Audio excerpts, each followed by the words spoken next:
History remembers the facts, but what about the phantoms that refuse to be forgotten? Tonight's guests have investigated some of the darkest locations in the Midwest and lived to tell the stories. Larry Eisler III and Brittany Bickett, from Ashes to Echoes Paranormal. So sit back, grab your favorite beverage, dim the lights, and prepare to journey into the world where history refuses to stay buried. Welcome to the Common Historian, both of you. How are Thank you you. tonight? Thank you. I'm ready. I'm pumped. Now, you both were Army veterans who ended up co-founding your team.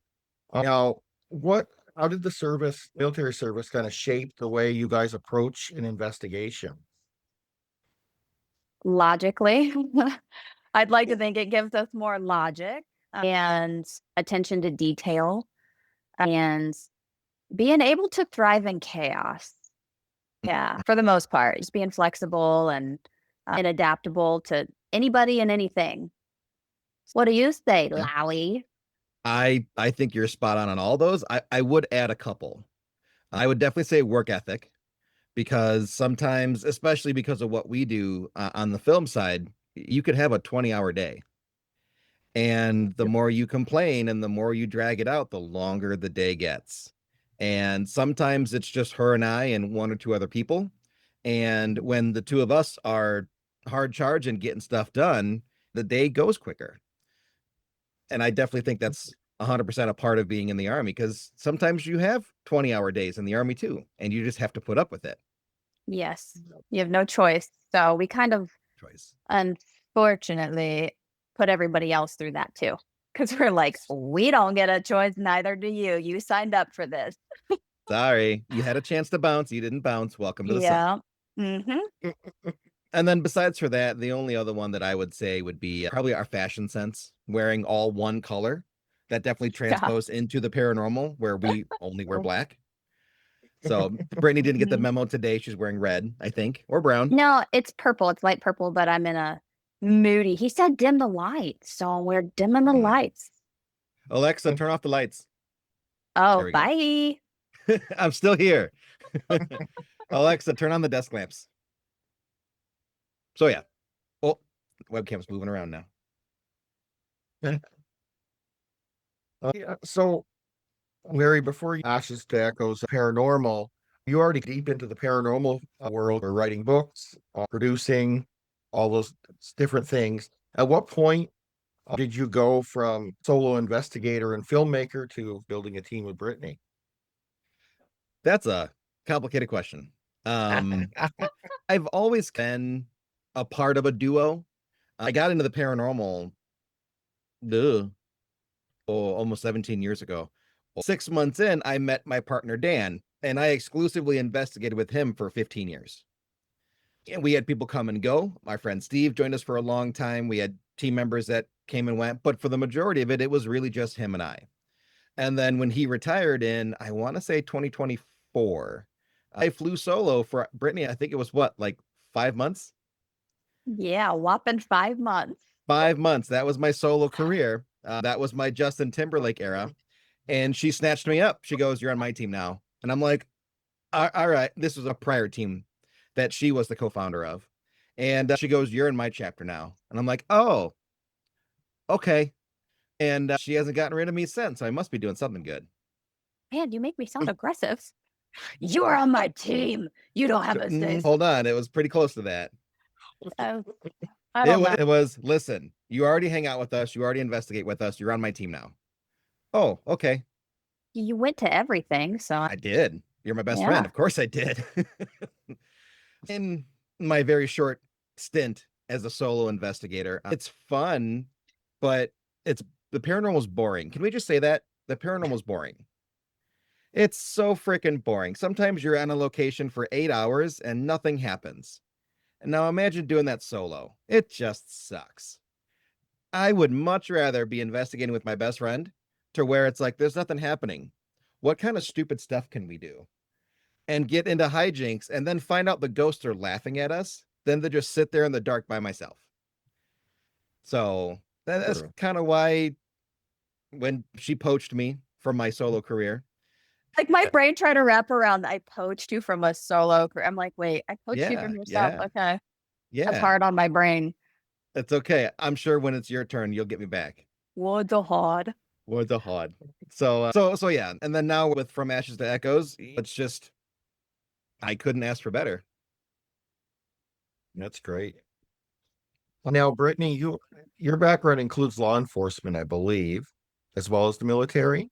Yes, sir. Between those two careers, you've seen a lot of things most people never will. What was the specific moment, a case or experience that made you say the paranormal is the next chapter for me? It started before me even joining the military and being a police officer. So there's not a specific case Oh, or anything that had happened. I started way back when I was 4 years old, and then I hit it full blown at 17, going on to 18. And then I took that with me into my military career. And then here we are, almost 21 years later. 21. Oh. for either one of you, Ashes to Echoes, where did that name come from? That's a you question. See, on my screen, I'm over here, like I'm next to you. So when you went like this, I'm like, where am I? So it actually, who? It actually came from what I'm assuming is my spirit guide. So we had all left the last team that we were on, and I was co-founder of, and started this. And so Larry and I, probably for days, going back and forth, we need a name because we were already getting asked to film and book things and do speaking engagements, and we're just like, we're Brittany and Larry. I don't know. What do we? Who are we? So we're like, we need a name quick, and we were getting ready Mhm. for Days of the Dead, and we needed a banner, and so we're Banners just are like, expensive. they're super expensive. So we had to make sure it was right. And we were just throwing names back and forth forever. And then I kept hearing this male voice in my head. Like I could be schizophrenic. I don't know. But he was like, from ashes to echoes, from ashes to echoes. And I remember texting you, Larry, about it. And then you're like, yeah, I think I like that. And it just kept coming up. And then we throw out a couple more. And I'm like, I'm really driven to this name. And so that's what it was. And I'm like, someone keeps telling me this is where we need to go. And so I think that we should. And then Larry decided to do the background on what that name means. I knew to me, like intuitively, that it felt right. And then after he looked everything up and then sent it to me, it was like my world opened up and it was like, this is what we're supposed to be doing. This was always the plan. I was told this for a freaking reason. And now we know we're on the right path. So, Larry, quick synopsis. What does it mean? Basically, just going from the words from ashes to echoes. So from ashes basically means kind of like a phoenix in resurrection. You went through this really tough, traumatic, damaging time to where you almost burned yourself out. It was so bad. But in that, you rose from the ashes again. And then from ashes to echoes basically means leaving behind a legacy or an echo of all you've done and your deeds. And in our case, storytelling, the films, the documentaries, the podcasts, the Yeah, presentations. So basically, resurrecting from a bad situation to a better one that's going to leave something behind. that's cool. I like that. Me too. Me too. Yeah. A question for both of you. Of all the locations you've investigated together, which one still stays with you? The one that generally stuff unexpected happened? On the count of three, Larry. 1, 2, 3. Jericho. Jericho Jericho. lives rent free, unfortunately, in our minds, Yeah. nightmares, day to day Yeah. life. Like the last week for me, a Yeah. whole And I'm week of now it. going on nearly 2 weeks of no sleep. And I'm thinking that's what it's stemming from since we're going back. So, Jericho, Haunted Trinity Church in Wisconsin. Have you Yep. heard of it? I haven't. Oh, Okay. boy. Oh, boy. Just to give you a brief idea of what it is, I would say maybe like a quarter acre property where there are three separate buildings. A Brittany, I would say a small to medium-ish sized Catholic church, not massive, but not tiny. A little house that's a convent for what the nuns used to live there, and then an actually pretty big 4-room schoolhouse with a basement. Again, all separate buildings. And for the spirits there, for the most part, they're all kind of divided up into what the building is. In the convent, you get nuns. In the school, you tend to get kids. The priests are kind of all over the place, the Trinity. And I'd been there 3 times prior and had communicated with all these spirits. The little kids in the school, some of the nuns in the school, the nuns in the like normal location, until it wasn't a normal location anymore. You're welcome. Until it got weird. And I'm gonna preface this before I unleash Brittany, because her telling of this is amazing. When I went prior, it was with a group, so 10 to 12 people all spread out. And personally, I find the spirits don't really care for that. Like, it's a lot of people, and I'm alive, and I don't like to people. So why would the spirits want to people? So, like, I think a large part of that was just the sheer number of people that were there. When her and I went, it was originally supposed to be 5 people. When we finished on the 3rd day, there was 3 of us left, and the 3rd person almost abandoned us. No. So, with that little introduction, Brittany. I never know how to like wrap this story up in a timely manner. I need to get better at this. But so we knew we were going to film this documentary. This was Larry's project, and this was before we even started our own team. So we were still connected to the other team. And so we were branching off, wanting to do our own thing. And he invited me in on this. And I'm like, hell yeah, I'm in. I don't know where I'm going. I never do. I always go in completely cold. He just comes and absconds me. So we can't say kidnap. No, the napping of children. The napping of children. Social media doesn't like that word. No, they don't. Abscond me. So I can see and feel and hear things on the other side. A lot of people don't know unless they investigate with me or very close to me. And then they're like, oh, shit. So the night before, I have this insane dream. I'm not going to go into it because it'll take me probably 30 minutes to get through it because it's so detailed and insane. But again, have no idea. I just know he's driving from Illinois to Indiana to pick me up just so I don't know where I'm going and he can film my first reaction to where we're going. So at midnight, the night before, I wake up from a crazy nightmare and I start writing everything down. So we have timestamps and just explaining everything, right? And I was like, okay, maybe I'm just panicking because he's, by the way, the premise of the show is you and I are going to be separated completely solo filming for an hour at a time. Okay, cool. I don't even know where the hell I'm going. What do I expect? I've investigated solo before, but he was really working this up and I was freaking terrified. And then I had that dream and I'm like, I'm going to die. I'm going to die. So we pull up and have this dream. We're talking about it. And we pull up and it is exactly to a T what is in my notes, what I dreamt about. And I'm like, I'm not sure I want to do this. And then bro left me for 2 hours by myself. Actually, 2 nights in a row. Just so happens his camera stuff didn't work. So him and the 3 other people we had on site with us for safety to watch security cameras. So we know like when we are solo, we're not actually falling and dying. So they're watching the cameras. Everything just happened to go down. It's so convenient. But Brittany, you're still good. You're still rolling. Have fun. Bullshit. This is why it's better for her to tell the story because it makes me laugh. It's been a year and I'm so passionate about it. So it gets passionate. better. It gets way better, trust me. Carry on. I need a breather. I'm getting hot. Okay. So we had a security system for safety. I call this long-term solo exposure. You're by yourself in a building, spirits that might be a little hesitant, you're by yourself for a long time, they might start approaching you now. And for an hour at a time, how long does it take for them to approach you? Is it 5 minutes every building? Is it 10 minutes? Is it an hour? Is it the second session? We're just trying things out.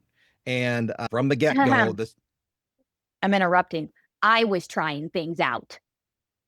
He was sitting in the convent in safety. Anyways, done. safety's debatable. So she's correct. Yes. The security system started having a bunch of problems. The cameras wouldn't connect to the system, which we had just tested out earlier that day and that whole week prior to make sure everything was good to go. It would not function. We finally got 3 cameras out of the, I think I have 12 working, 3 of 12. And we positioned them to where instead of filming the entire building, we filmed 1 floor at a time just to be able to make it work. And with a little bit of movie magic, we'll make it seem like it was all filmed at the same time, but in different sections. But because the other cameras were down, I couldn't film. And she was my guest investigator. So, of course, I'm going to give the opportunity to her to be on camera over the director. So she went and filmed the basement of the school, and I think a little bit of the first floor and the second floor, and got nothing. Yeah, first night, you're lucky. First night was boring. Yeah, nothing happened. And I'm super frustrated. The cameras are down. The night ended. I've got to adjust everything now for days 2 and 3. And then day 2, not only did we get a wrench thrown into the system, but the wrench hit us both in the face. So we had adjusted the schedule to where I was going to film in the convent and she was going to film in the church. And then through the magic of editing, we're going to rearrange it to look like my convent was happening at the same time as her school the night before. No one needs to know that it was mixed up because of equipment issues. It'll just look fine in editing. Not everybody knows. But that's okay because the whole documentary changed. Yeah.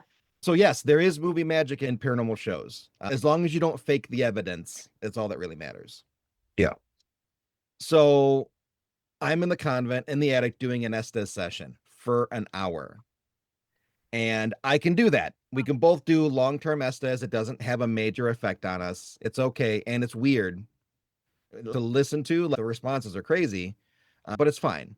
She's in the church basement by herself. And approximately halfway through, she gets this dreaded feeling that I'm in trouble. Again, this is the woman that picked up on the school in a dream the night before we got there. And she's feeling, I need to get to Larry right now. He is in trouble. The same time that she's feeling this, I'm in the attic during my Estes, and it lines up for timestamps with the cameras, getting choked during the Estes. Oh. It lines up almost perfectly because if you line it up and then you just kind of merge them together, it's me getting choked, her going, oh no, what the hell? And then back to me going, I'm getting choked. It was within a minute, all tied together. Oh. So she goes into the convent. She literally turns her camera off and just goes, fuck it, I'm turning this off. And then actually, I think you apologized to me too. I said, I'm so sorry, Larry. This is going to be so bad in editing, but I don't care. You're in trouble. Bye. Cut the camera, everything. And I'm just like, I'm laughing because it's true. That would be a nightmare to have to edit. But I understand why. She Safety comes into the first. convent, safety first. She comes into the convent and she hears me upstairs. It's 2 floors up. So she doesn't think anything of it. She goes back to the church and goes, I need to keep filming. So she did the audio clap and all the stuff she was supposed to. And I don't think you lasted more than 15 minutes in there. No, then you because were then like, I had to. I got to go back. Yeah, I started getting a lot of stuff down there, starting to feel very uncomfortable. And even in the daytime, we were seeing full figures. And people that don't typically see anything, they were like, what the heck is that? What is going on? Black, huge masses. And I'm like, this is where I'm going by myself in the middle of Yeah. the night. Can't wait. And I got a It's- lot of good evidence. I It's captured a okay lot of because great evidence. the attic that I was in had the creepy, crawly, slithering shadow figure that goes like this on the walls. So it's Oh. okay. I think I would have taken that over what was in the basement of the church. But so yeah, maybe not even another 15 minutes. And it like I was communicating on my SLS, there's a figure and it's like doing everything I'm asking it to do. And then because the floor is cement and it's cold. I ended up putting my REM pod up on a bucket or something. So I didn't get any false positives. So I knew it was working. It hadn't gone off all night. And then I said something like, Larry is in trouble. Something is not right. This is the second time now. And all of a sudden, the REM pod goes, and then my SLS just dies, fully charged. Everything shut down on me. And I'm like, oh, hell no, I'm out. And I'm like, I'm coming, Larry. I'm coming. And then that's when we found out you were dying. Yeah. So the very end of my session, again, it's an hour. I'm getting choked and beaten up and all sorts of stuff. And finally, a friendly spirit comes through. And I don't remember the exact wording, but it's something along the lines of going forward, him and her stay together, basement. And there might have been one or two other responses in there. And then the investigator that was doing my questions for me didn't think to continue the statement. He cut the questions off. And on review, I'm looking back and I'm like, what did they want to say? Why? There could have been so much more. So that was the last thing I heard in my Estes. And I came downstairs and then Brittany actually saw me now. Yeah, and it was not good. But this always ends up being a super long story. So I'm going to try and just like paraphrase super quick at this point. So obviously he's really messed up. He went and took time to himself. And then he texted me from the other room, like, hey, I need you real quick. So I run in there. He's explaining what's happening. I was telling him what I was dealing with down there and what I was feeling. And so I took him off the property. We all left. And then everyone started seeing these crazy figures. They were like stalking us from the church grounds across the road off the property. And they were like almost blocking us and from getting in. So everything kind of revamped. We ended up going back in together at that point. We had to completely change the vision of this documentary, given what he was told in Estes. So we go back down in the basement and literally all hell broke loose. I don't want to get too much into that. So we're not always giving it away, but it was really bad. I got branded, a literal brand. And then, yeah, a lot of other bad stuff happened after that. I'm like, what the hell is happening? And then straight up burned fingerprints on my spine, felt like my spine was like, we have it. It's crazy. Crazy. Wow. So, What do you That was only think? the second of 3 nights. Oh, yeah, the third Yeah. night was brutal. The third night is when everybody started falling off and then leaving because they couldn't handle it anymore. what do you think changed there? Did something So- happen? 2 things. Number one, it is a Catholic church. And whenever you consecrate the Catholic grounds, there's a whole thing you have to do with the relic. To remove the relic, there's another thing, like a little ceremony, a little prayer, all that. There's a whole thing. When the owner bought the building, they kind of just used it for storage for a while. And when they removed the altar where the relic was contained upstairs, they moved it into the basement and took the relic home. Oh, So they kind of unconsecrated the grounds. Yeah. I And- had this really good idea. Before we Yeah, went you in did. the basement to, After 2 people left. yeah, they got really sick, like exorcist vomiting. It was really Ooh. bad. And they bounced on us. So then again, we're back to 3. And mind you, or so, Trinity, Mark of the Trinity. We ended up with 12 cameras going down to 3. And now we are at 3 people. And we will see that throughout all 3 nights. We stayed for 3 nights. Like, I don't even know if that was the plan. Like when you initially did it, I don't know. But Nothing intentional like that. yeah, so like it's just crazy. And then I was like, we need to get our shit together. I was like, we need to sit here and ground. We need to, if we're going into this, Mhm. we need to have like full trust in one another. So we're That's sitting that there. army thing right there. That's that army thing. Yep, we got to be able to count on one another, right? And we did, but not spiritually 100% at that time because we were both dealing with our own crazy stuff. So we really needed to come together and be cohesive. So we're sitting there grounding. And at this point, I didn't know the grounds were unconsecrated. So I think we're doing a good thing. Apparently not. Lair Bear didn't share that with me. It would give too much away. Yeah, but it was pretty cool though, because during that, we both had the same vision. During our grounding, we both came out of it and we're like, what did you see?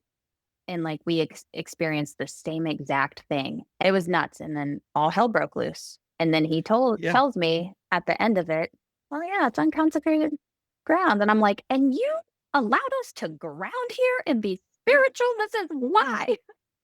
Do you want to tell So- them what your amazing idea was that ended the night for you and I, where we had to tap out? Like we had to tap out too. Which one? So she has this amazing idea to do a session in the school where we're in the basement in a cold storage room, because this was built back before refrigerators. So they have a concrete room underground. Yeah. And the managing team that manages the building now, they put mirrors in there. Now, this is a room that in the past I've gotten a lot of activity because the children were whipped in that room. They were beaten when they were punished. So she goes, hey, let's do a double Estes back to back with her using my Delco goggles. So that's basically Gansfeld now. At the same time, scrying in the mirrors under red light. Yeah, I had a great idea. Yeah. Yeah. I That mean, session was wild, but it yeah, ended with her. She's gone. She was gone. yeah, It was, yeah, it it was. was, it was so bad. I had to carry her out of the building. And this is Wow. her favorite part of the story from here forward. And then the story's over. Then Larry left me to die. I didn't already have the hellish 3 nights as it was. He had to end the third night with literally leaving me to die by what's the are you into cryptids? I would assume so. So Yep. Dogman. Tell- Didn't even know about that, right? I'm like, cool. Bigfoot. I know like Mothman and things like that. I've heard of Dogman, but the cryptid scene hasn't really been my thing until really a year ago. Cause now I'm like, I'm in it now. And after he had to scoop me out, because my face was literally like morphine. You can see in frame where half of my face is still in the mirror when we're pulled out of the Estes, and him and Neil are just talking, like carrying on. And I'm just like lost somewhere in a different realm. The side of my face in the mirror, not me. Don't know who it is, but the other side that the camera's on is me. And so you see two different versions of me, and then I can't get out. I look like I'm going to fall into a black void. So finally, he just like, picked me up and took me out. And then he was like, I'm going to set you here on the porch of the convent, where the night before I was having fingerprint burn marks on my spine, ripping me apart multiple times. And earlier that day, before our concessional interview stuff, I had 7, probably 8 actually. I kept getting scratched midday. They just kept showing up. They're watching them form. I'm getting Like freaking, watching it scratch down her and arm I'm and like, her back. that And it's hurts. like, That hurts. I'm getting attacked. And then I had to have holy water crosses, 7 of them put on my body. And then it stopped. Okay. So screw Brittany. We're going to leave her here on this devilish freaking convent all by herself. And I'm like, please don't leave me. I'm begging. I'm begging. Please don't leave me. And Neil's like, I'll stay with you. And then Larry's like, but my cameras. I need help. It'll be quicker if I have help. Again, screw Brittany. we can't leave the cameras because the cameras were preventing us from going to our Airbnb. We have to get the cameras back so that we can go home. You could have done it on your own. It But was anywho, faster. I'm only getting my ass kicked for 2 nights. Literally a burn on me, multiple fingerprint burns, scratches galore. No big deal. Morphine, falling into black voids. So how do we end the night? Dogman. So I'm sitting there and I can still hear them, and they're like going in back to the schoolhouse to the basement. And then there is just this guttural growl. I'm like, what the hell's that? Where is that? And I'm like, and it's pitch black. And I'm like, do I turn my flashlight on? I don't know what to do. I'm in the middle of Wisconsin. I know nothing about this area. I'm terrified, but I know that there's no dogs around. It doesn't sound like a coyote because we have coyotes here all the time. I'm like, doesn't sound like that. And it's getting closer. And I'm like, oh shit. I said, can I run? If I get off this porch, is it going to attack me? Because I couldn't see anything. Then I'm like, can I make it to the other door to run down to them? And at this point, I'm screaming bloody murder. They can't hear me. her. Convenient, right? Convenient. And I'm screaming. Oh, it's funny. That's funny, Larry. And so I was like, I'll die by whatever this is, or I run back into the freaking demon convent. There's no demons there, but that's how I perceived it in that How you moment. felt. Yeah. So I'm like, I'm really losing at life right now. Either way, I'm dying. Something's taking me. So I was like, okay. So I went to the front of the step and I'm like, he's not there.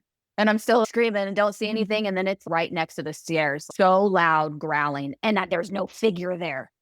And I'm like, what is this? So I just got chills. So I bolted into the convent, but I left the door open because in my mind, listen, I watch a lot of vampire stuff. And I'm like, I don't know anything about Dogman, but maybe a cryptid also has to be invited to cross the boundary. That's what I'm thinking in my fight or flight moment. And you can ask Larry. I don't flight very often. Like I'll go, no. and then I'll be like, okay, I'm going for it. Terrified. Right. I don't bounce unless it's a really good reason. And so now I'm standing there and I'm like, oh no. And the door's open, but I'm like, that bitch can't get in. I'm not inviting it in. It's got to be a vampire, something like that. So I'm safe. And then I'm like, oh no, the demons are coming down the stairs. I'm dying. And it was chaos. It was pure chaos. Wow. And so every I'm time we give this talk, panicking. she blames me for almost killing her. But, and Neil was like, oh my God, Brittany, are you okay? Because I'm like, like, I'm a disaster. And Larry's like, gotta pack up our stuff. Gotta go to Airbnb. And I'm like, I'm dying. And then I'm telling this story. And he's like, oh yeah, that's Dogman. And I'm like, excuse me, what? What did you say? End of my life. And you know what? We're going back this June because we have to finish the stinking documentary. But now it's like in 3 weeks. yeah. So now I'm like, you know what? Everyone has a toxic trait, right? Like mine is I can heal you. I can fix you. You are ruined and I'm going to make you whole. And so I'm going to domesticate the shit out of that dog, man. I'm going to do it. I'm going to be like, you're cute. You want a snack? Not me, but I'll bring you snacks and we're going to become friends. So to carry that story into the future here. 5 hours later. I know, but it's literally a whole documentary that this is even brush over a portion of it. There's so much more. It's a great story though. It's one of our most popular parts of the presentation we give at events. People they love it. The last, we'll say a year, because when we filmed last year, it's actually the same time frame we're filming this year. We are back the same 3 days. That was intentional. I didn't know that. God bless America. Lowy. We're also back for 3 days as well. And it's me, Brittany, and our friend Cindy. There's only 3 of us. It's all intentional at this time around. And she's the other co-founder of the team. Yes. Okay. So in planning for this one, we knew there's a lot of things we have to do. We have to get a lot more interview done, more B-roll, more drone footage. And while we're there, we're also going to film for our clip show, Ghost Clips and Chill, behind me here. But I know what's in the building. She doesn't know yet because I want her reaction live when we're filming. Yeah, so, I still don't know. Whatever is in that building has been calling to us. Oh. So it wants us. We get done, we leave last year. And then 3 days later, my son used to be in travel baseball. So I go and I coach his team. And we went to a Catholic university that was called Trinity College. And the logo for the school looks just like Jericho's church. And I send a picture to them and I'm like, guys, I'm signing out. And baseball fields for colleges, there's usually several fields, 1 through 5, 6, whatever. We're on field 3. And it's like, there's no way. There is no possible way this is happening. Throughout the summer, the rest of summer, into the fall, there's little things. We go to Days of the Dead last November. We were the paranormal guests, and somebody gifts Brittany the last pair of a certain earring that they had. The shape on the earring was the shape that was burned into her back without that person knowing the story. It was my flabbers were gasted. I was like, Yeah. what is happening? And I went Yeah. because my husband was there too. And obviously he knows the story. So like, I think you, Larry, at the time were running around and then you came back and I'm like, oh my God, you're never going to believe it. And I'm like, look at these. And then I put them on and then I'm like, this is either a really good thing or a really bad thing, but we're going to wear them because this lady was really sweet. And she was like, this is the last pair and they're calling to me to give to you. And I'm like, oh, no, time out. But I'll wear But them you're still warm. anyway. Yeah. Because they were gifted to me. It was very sweet. So Oh, you definitely have to wear those when we film. they're dangly though. I don't want to get ripped out. All right. I don't trust what's there. And then after that, it has been nightmares and feeling of this building wants us back. And so we're going back. And this has course. happened to everybody, all 5 of us that were there. More so Neil, who was one of the last men standing with us, who was going to abandon us, actually. He's still extremely affected to this day. And it's been really eye-opening for him because he is all like love and light and angels and, trust the process in your journey and everything's fine. And it's just kumbaya, my Lord, right? And now he's like, oh shit. And what was it, last month what are we in? May? So in April, May. we were all together filming at Starved Rock Park in Illinois for an alien documentary. And he was getting messed with at the lodge. And he was like, it is attached to Jericho. I feel it. I feel it. And he's still having issues. And it's like, we know, we're right along with you. I haven't slept at this point in nearly 2 weeks. Can't sleep. Crazy nightmares. And and I can't even explain it. It's nuts. And it's because like we're the getting closer so we close. get. Yeah. It's getting stronger the closer we get to the filming date.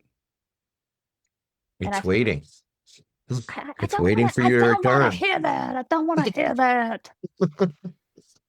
So when you asked about that one location, we're both like, well, it was a perfect story. It took a little more time than I was expecting, but we tried to be sorry. It was a good story. It was well worth it. It's crazy. It's crazy. So how do you guys, on a typical investigation, how does it normally go? What's your setup and flow and process normally on a normal one? I don't know if that would be considered a normal one that you went to. A lot of our investigations are for filming. Yeah. We all have lives. We all have responsibilities, kids, jobs, and all that. So it's hard to just meet up for the joy of investigating. It doesn't happen often enough. And when you have your own clip show that you're trying to film for, it's like any opportunity to get footage, let's get footage. And if not for the clip show, then we have a pretty sizable following on Facebook and Instagram. So we are always trying to make reels that people can see for that. A lot of times the investigations are film focused. Most of the time I'm on the main cam, she's on the B cam, and then our team members investigate in front of us. As she picks up on things, she'll chime in. And then because I'm on the main cam, I can kind of pan out and then be able to get her interacting with them as well. Most investigations that we film, and even the ones we don't, they start off super, this is what we're going to do. It's going to be fine. And it's like just this little second wind of ADD hits Brittany. And then it devolves into the most chaotic, hilarious, entertaining, but also super engaging with the spirits investigation. And it happens every time. Every time. It's like the spirits are bored of the same questions over and over again. But when Brittany hits her second wind, they're just like, this chick's a riot. Oh my God. Ding, ding, ding, ding, ding, ding, ding. I'm taking a bow right now. Also, mind you, I am diagnosed with ADHD. I cannot help it. Right. I am medicated. Doesn't always work. But yeah, I think that's what's so great about our team because we are so close-knit. We are family. It's Cindy, who's our other co-founder, and then our other really close friend, Beth. The 4 of us came from the prior team. So, Yeah, Yeah. we've been together a long time. Some of us longer than others, but still, it's just like we were instant connection and like these are our people. But we just interact different, I feel, than most people, at least from what I've encountered. And I've been in the field for almost 21 years. I've been around a lot of people, a lot of investigations, and we're just not the same. We're very lighthearted and but we can also be very serious too, which we'll show in our shows and our documentaries and stuff. But we want, we're not badgering spirit. I want you to answer this, whatever the question is, blah, blah, blah, blah, blah. Yeah, we will have some pointed questions here and there. But for the most part, we just leave stuff running and let them join in. And when we notice there's more interaction, like a consistent interaction, then that's when we really try to focus on communicating fully with spirit. But they just love it when we're bullshitting and laughing and being like telling nasty teenage boy jokes because we're like all dirty minded and immature. we have this little ritual where we take a shot of honey whiskey, Tullamore before we start our investigation, loosen us up and get us going. And there is some spiritual practice involved with that, right? You'd be surprised how many spirits enjoy that too. Yes. And they get a kick out of it. And they want to too. Obviously, they can't, but they want to. And then all of a sudden, stuff's going off, and it's like, hold on, I'll pour you a shot, but I'm not going to waste it. I'm going to drink your shot. I'm sorry. And it's just like ding, lights going off, tripwires over there, it's spirit boxes, pour another. And it's just not being super serious, but at the same time, a little bit. Serious Yeah. enough to always have a camera running at some point to capture everything. So we can Yes. be just causing a scene, but everyone's got a phone or camera going, and we're like, boom, got it all. Now let's bring it Mhm. together. But it's all about our energy. We're just, again, we're family, and I feel like it's more than family. We know each other inside and out. There's no questions asked. He knows what I'm thinking at all times and vice versa. I can feel him, vice versa. And same with Cindy and Beth. It's amazing. And Spirit loves that shit. They do. They do. Yeah. So my next question will probably lead back to Jericho again, but I'm going to ask it It's anyway. okay, because everything does anyway. In all the time both of you have been investigating either together or separately, what is the single piece of evidence, either audio, video, or personal, that you just can't dismiss and you can't explain away? Okay, so obviously let's take the brand on your back away, because it's too easy. Like a brand on her skin under her sports bra strap. Yeah. I got nothing. It's too easy. Yeah.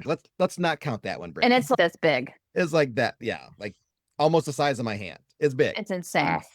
So let's take that off the table. I don't know. I feel like I have a lot of really good stuff. Like even from my past, I've been able to capture like poltergeist activity on camera. And it's like, oh, okay, this is real. Because even though I'm very like spiritual and I can see into the other side and communicate differently than most, I still want to debunk everything. And I'm like, that's not real.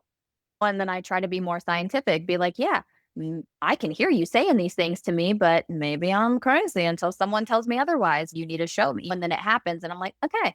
So to be able to capture something like a poltergeist activity, something being chucked multiple times, super cool. I don't know. So I don't know for best outside of maybe what we actually filmed for Ghost Clips and Chill with Foot Fetish Phantom. We dubbed him. But if you want to say what That's like a whole your nother best story. thing, which we won't. I mean, Yeah. dirty old man ghost and He love. likes feet. Pinky Mhm. toes. He likes pinky toes. And it'll be in our new show. We already filmed the studio portion for it, and it is Yep. I'll have to make sure to hysterical. watch that. Yeah. Oh. Hopefully we get it wrapped up and it'll be out at the end of the year here. So that'll be all over our social media stuff. If I had to really pick something that I can't completely explain, and this is stuff that the whole team has seen, Brittany's seen me do it numerous times. The only way that I can explain it is the ghosts cheat. That's the only way. They cheat. I play blackjack with the spirits, and the odds of getting a true blackjack are not very high. They almost always beat me with blackjack. Oh, It's great. Repeatedly. And then they use me and they're like, hey, cut the deck, cut the deck. So I'm doing their dirty work. And then I'm in trouble because he lost $1. And I'm like, here goes. And it's Yeah. my fault. They pulled me into it.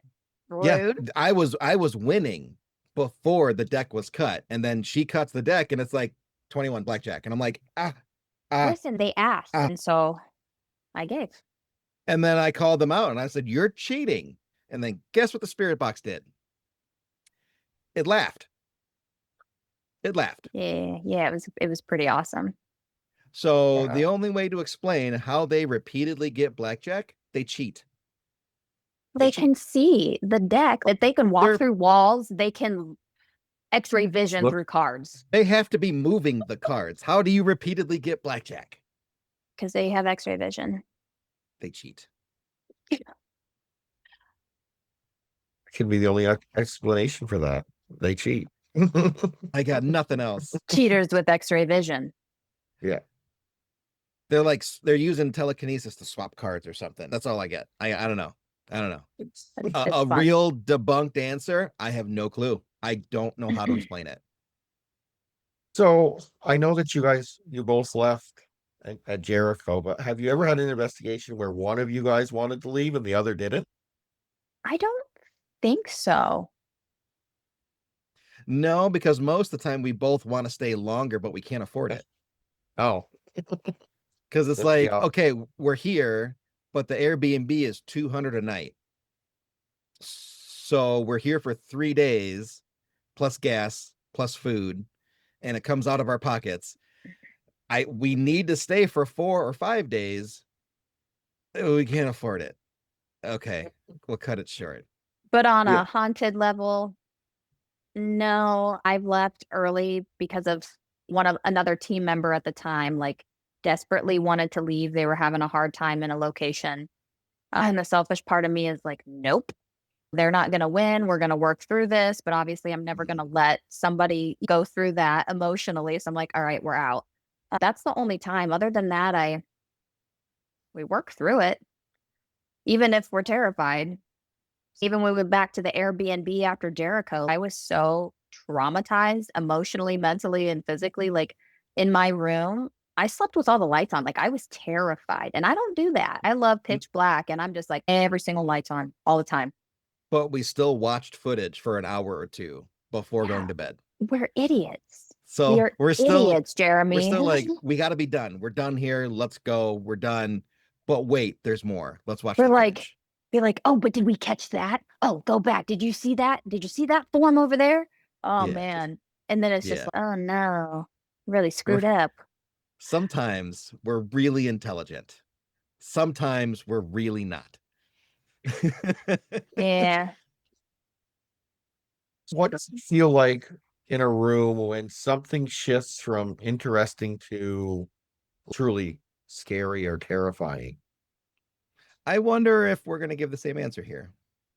Because I Brittany and I don't are essentially the same person. So it's weird because we'll say something and she'll be like, I was going to say that. Got to be quicker than that. So you almost had it. Almost had it. For me, when something is very light, it's I guess it's one way to explain it. It's kind of like a head high. You could feel like everything's all light and airy. And then all of a sudden, when it gets heavy, it like shrinks in and then goes down through your chest, almost into your stomach. Yeah, I feel like I'm just getting hit by a truck. It's straight in my chest and my gut, and it's instant. And then I start getting really bad headaches, and I will start getting really nauseous, and I sweat really bad because I'm like, oh no, like I got sweaty palms. I'm pitting out. And all the time I'm like, oh, pitting out. It's getting scary. I have dead giveaways. Okay. I'm not silent about anything, and they know it. It's great because it's something shifts. I'm like, oh god, and they're like, oh, it's spooky time now. Spooky time. Must be spooky time. Or there are bats going around her head. That's also traumatizing. We have about the same experience. I'm not too surprised. So first, where can everybody find you guys? socials. I know you have some books out. I didn't even get to touch on any of those, but That's okay. That's okay. Honestly, the best place for her and I is Facebook and Instagram. We're both verified. Just look for the blue check mark. That's us. And we post constantly, and we're very interactive and comments and all sorts of stuff. Messenger, not quite as much. It's hard when you get 50 messages a day to get through them all. Or, like I said before, we have lives and responsibilities. And sometimes you're at a kid's baseball game and you can't answer someone's message. yeah. Facebook. We both do have TikToks that we post the same videos from Facebook onto. But Facebook's the best place. And then from there, that's where you'll find all the other links. We have a team merch shop, which you can get t-shirts, and there's a video that has been circulating lately of Brittany in a parka, our team camo parka, where she's dancing around, and it's a really funny video. There's 200 items on that store, I think. And that's honestly where we get a lot of our team stuff. And if you want to get one too, you're more than welcome to, but it's, that's where we get our stuff. Yeah. And then I'm going to hand this part over to Brittany. We have our 3D printing shop. Yep. So we have an Etsy shop. It's called Ash and Echo Creations. So between my husband, myself, and Larry, we have created a whole bunch of cool paranormal type equipment and products.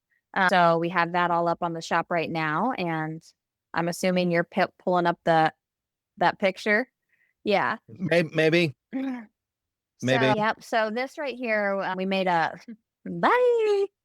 Bye. Planchette cat ball stands.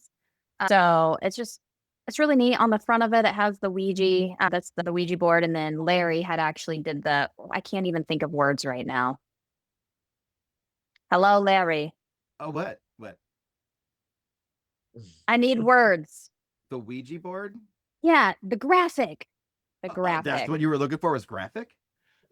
It's been a really long day. Okay. Been a really long day. Graphics, yes. Yep. So we did the graphic for that. And then my husband came up with making the planchette holders. And then I love the little meow he puts down the middle to put all the cat balls. But the whole premise of that is you always have a lot of false positives with your cat balls. And these will keep them steady, and they absorb a lot of the vibrations and the shock. So they're not just willy-nilly going off.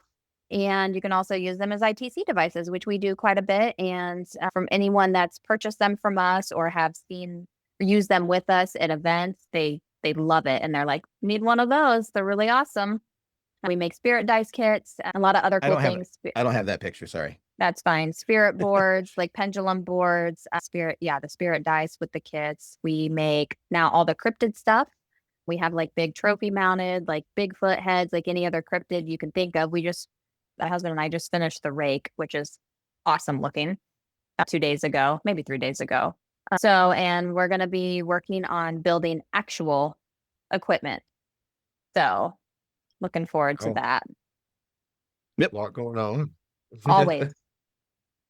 I'll make sure I put all your links in the description below as well. So if anyone wants to check those out, you can check out your stores and all the stuff you guys are doing.